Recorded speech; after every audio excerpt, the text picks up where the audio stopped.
বিস্তারিত জানাতে ইসলামাবাদ থেকে আছেন Asia one Pakistan bureau chief Anas Malik. Anas, Pakistan সাম্প্রতিক হামলাগুলোকে আফগানিস্তান থেকে চালানো জঙ্গি হামলা বলছে।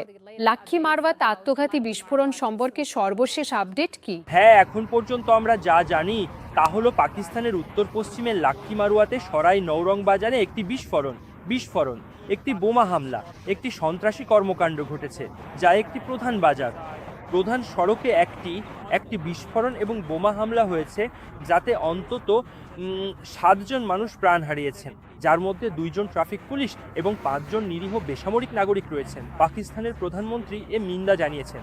আমরা সম্প্রতি সন্ত্রাসী কর্মকাণ্ডের বৃদ্ধি দেখেছি।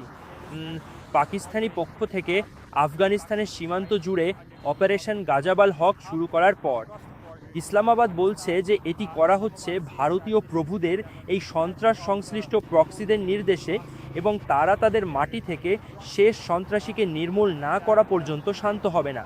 পাশাপাশি কাবুলকে সন্ত্রাস সংশ্লিষ্ট উপাদানগুলোর বিরুদ্ধে ব্যবস্থা নেওয়ার আহ্বান জানিয়েছে। এখানে উল্লেখ করা প্রাসঙ্গিক যে ঠিক গতকালই পাকিস্তানের পররাষ্ট্র মন্ত্রণালয় এখানে ইসলামাবাদে আফগান তালেবান শাসনের আফগান চার্জ ডি অ্যাফেয়ার্সকে তলব করেছিল এবং তাদের সন্ত্রাসী উপাদানগুলোর বিরুদ্ধে ব্যবস্থা নেওয়ার আহ্বান জানিয়েছিল, বিশেষ করে যারা আফগানিস্তানে উপস্থিত রয়েছে, যারা কেবল সমর্থনই নয় বরং আফগান তালেবান শাসনের পৃষ্ঠপোষকতাও পেয়ে চলেছে। এর সাথে এটি উল্লেখ করাও প্রাসঙ্গিক যে পাকিস্তান 9ই মে পান্নতেও একই ধরনের সন্ত্রাসবাদের ঘটনা দেখেছিল, যারও নিন্দা জানানো হয়েছিল।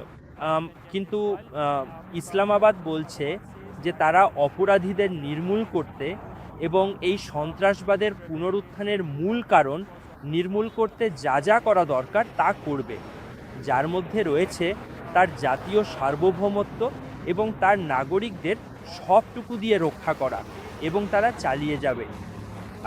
আফগানিস্তান থেকে ক্রমাগত ঘটে চলা সন্ত্রাসবাদের কর্মকাণ্ডের জবাব দেওয়ার অধিকার তাদের রয়েছে। From Afghanistan, yes.